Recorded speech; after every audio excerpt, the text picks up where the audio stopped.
Hey, today we're going to talk about adding and subtracting rational expressions. And just like in the previous lesson, I'm going to start by looking at examples, just dealing with fractions, and then kind of extending those same ideas out into dealing with rational expressions. So let's say we want to add the fraction 2/3 plus 5/3.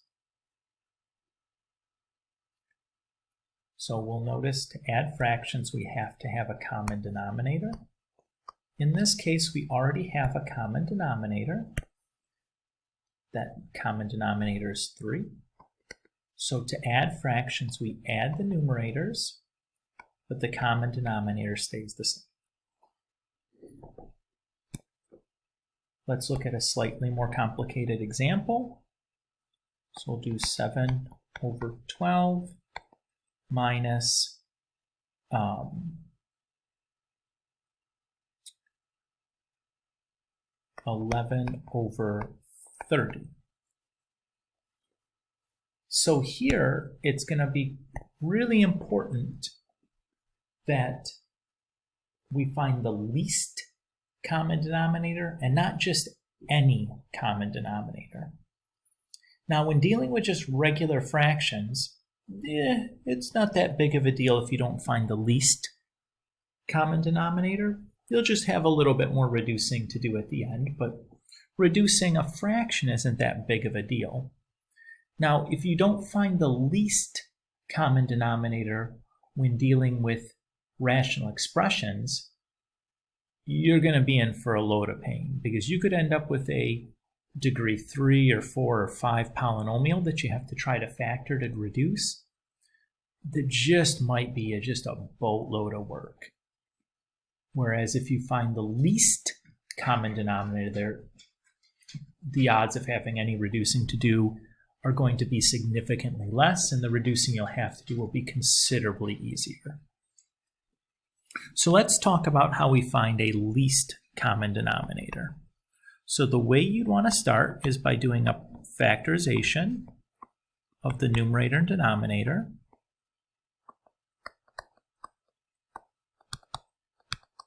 So I've gone ahead and written my factorization. So 12 is 2 squared times 3, and 30 is 2 times 3 times 6. So my least common denominator is going to contain the largest exponent for each. It's going to contain the largest exponent for each of the prime factors.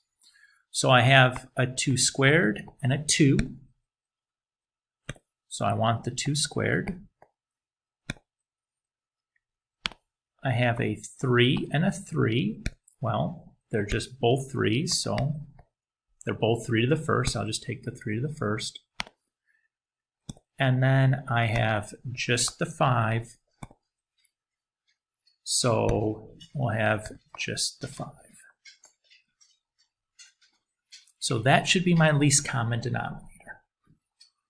So if I look at my first fraction, I have the 2 squared, have the 3, I'm missing the 5.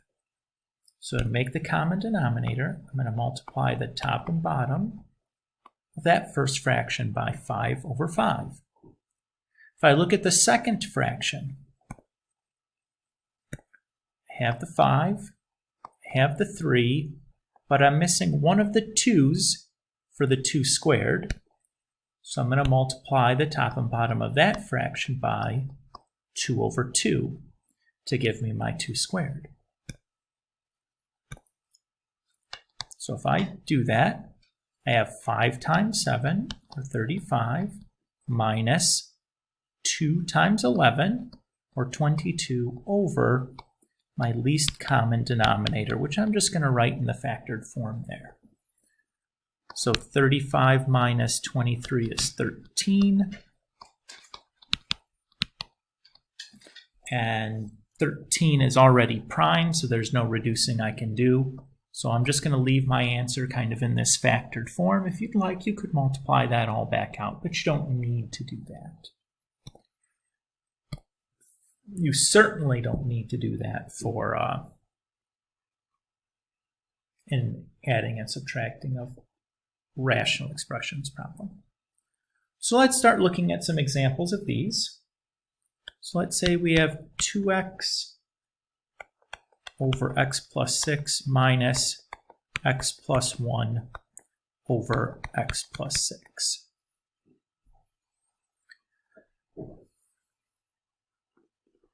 So first thing I'd want to do is I'd want to look at my denominators, and I notice that I already have a common denominator. So I know that my answer is going to have that same common denominator, and now we just need to subtract the coefficients. So probably many of us would write, oh, 2x minus x is x, and then I just have the plus 1. This is wrong. So it's a very common mistake that I see students make, is really what we have is this. We need to be subtracting the entire x plus 1. So that negative sign needs to make sure we distribute across the entire parenthesis.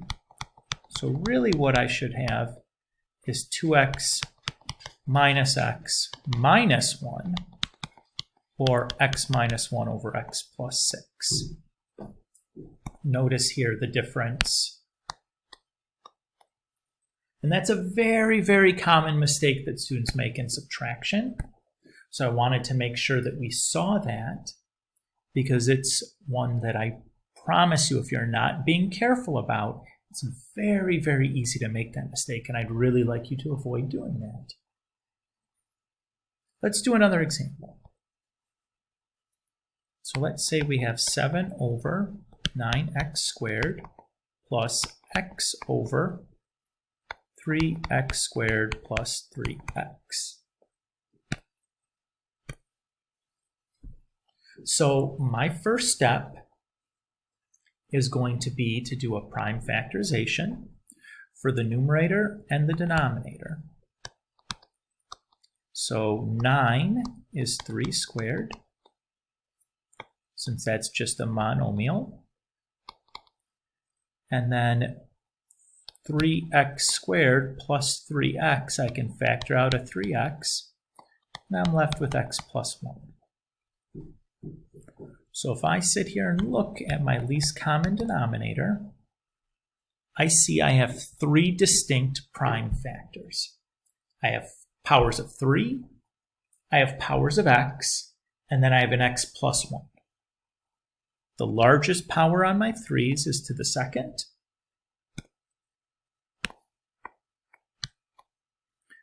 The largest power on my x's is to the second. And the largest power of my factor x plus 1 is just to the first. So this is going to be my least common denominator. So if I look at the first factor, 7 over 3x squared, or over 3 squared x squared, I have the 3 squared, I have the x squared, but I don't have the x plus 1. So that's what I'm going to multiply to the top and bottom of that fraction. Now if I look at the second fraction, x over 3x plus 1, I have the x plus 1, but what I don't have is I'm missing an x, and I'm missing a 3. So I'm going to multiply the top and bottom of this by 3x. So when I do that, I'm going to have 7 times x plus 1 plus 3x squared. That's 3x times x. And then my denominator is going to be 3 squared x squared times x plus 1. Now, I need to combine the like terms still in the numerator, so I have to FOIL things out and add them together. I cannot reduce here, although it's tempting to, because I have an addition sign that's outside of a set of parentheses. So there's no reducing at this step. We may still be able to reduce after we combine these like terms and factor again, but we cannot reduce at this step. So I'm going to start by distributing the 7 through, leaving me with 3x squared plus 7x plus 7 over 3 squared x squared times x plus 1. So I do need to check here, because it is possible that 3x squared plus 7x plus 7 can factor. And if it can factor, maybe there's some reducing I can do. So to factor this, I need to find the two things that multiply to give me 3 times 7, and then add to give me 7. Since the leading coefficient is not 1, I have some little bit more work to do here. But are there two numbers that multiply to give me 21 and add to give me 7? So the things that multiply to give me 21 are 1 and 21 and negative 1 and 21. Neither of those add to give me 7. And then there's 3 and 7 and negative 3 and negative 7. Neither of those add to give me 7. So this doesn't factor anymore. So I am done at this point. But I had to check to see if that numerator could reduce, because there's a possibility, it's not common, but it's possible that I could reduce this fraction. Let's do another.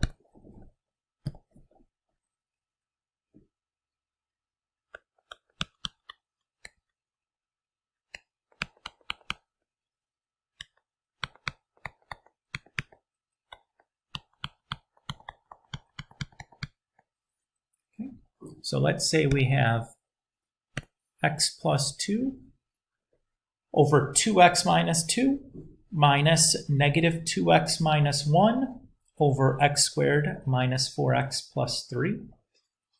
So the first thing I'm going to do is factor the denominators.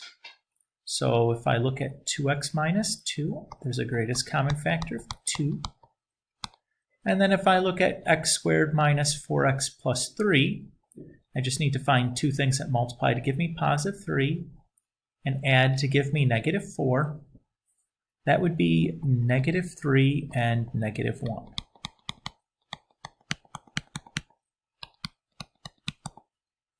Okay. So now let's find that least common denominator. So if I look at the denominators, I have a factor of 2, I have a factor of x minus 1, and I have a factor of x minus 3. The biggest power on the 2 is to the first. The biggest power on the x minus 1 is to the first. And the biggest power on the x minus 3 is to the first. So that's going to be my least common denominator. So for the first fraction, I have the 2 and I have the x minus 1, but I need the x minus 3 still. So I'll multiply that to the top and bottom. And to the other fraction, I have the x minus 3 and the x minus 1, but I'm missing the 2. So I'll multiply that to the top and bottom. So when I write this out, I'm going to have x minus 3 times x minus 2 minus negative 2 minus x times 2 all over 2 times x minus 1 times x minus 3. Again, tempting to reduce here. You cannot reduce at this step. Why not? We have an addition or subtraction outside of a set of parentheses. Cannot reduce in that situation. Has to be all multiplication between our sets of parentheses in order to do any reducing. So, what am I going to do? Well, I'm going to multiply this out and combine the like terms. And oops, I forgot an x here. So between x minus 3 times x minus 2, I have to FOIL here. So that gives me x squared minus 5x plus 6. And here, I'm going to distribute the 2 through and then distribute the negative through. It's going to give me positive 4x and then a positive 2. And I'm never going to multiply out the denominators on these addition and subtraction problems. So it just makes more work, right? If I have to check to see if I can reduce, I need that denominator factored. So I'm never going to multiply it out. I'm just going to leave it in the factored form. Even in my final answer, it's fine. I'm never going to mark you down for that. So if I combine my like terms, I have a negative 5x and a positive 4x. That leaves me with negative x. And a positive 6 and a positive 2. That leaves me with 8.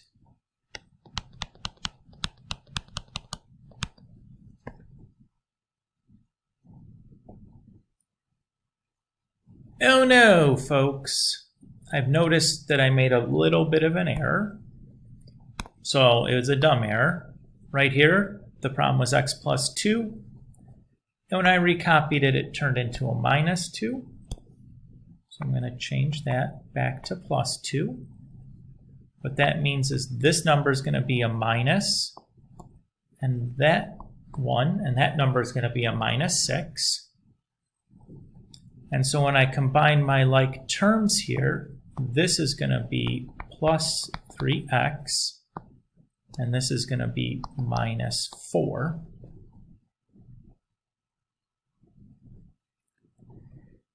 Okay, sorry about that. You know, sometimes people make mistakes. Happened to me. All right, so you might think we're done. Got to check to see if we can reduce. In order to reduce, we would need to factor that numerator. So I need to find two things that multiply to give me negative 4 and add to give me positive 3. Hopefully you can see that's going to be positive 4 and negative 1.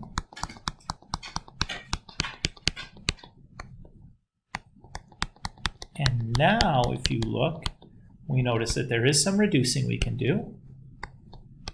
The x minus 1s can reduce. And that leaves me with x plus 4 over 2 times x minus 3. And that's the end. Let's stop here. For this assignment, you should work on worksheet 2 for chapter 9.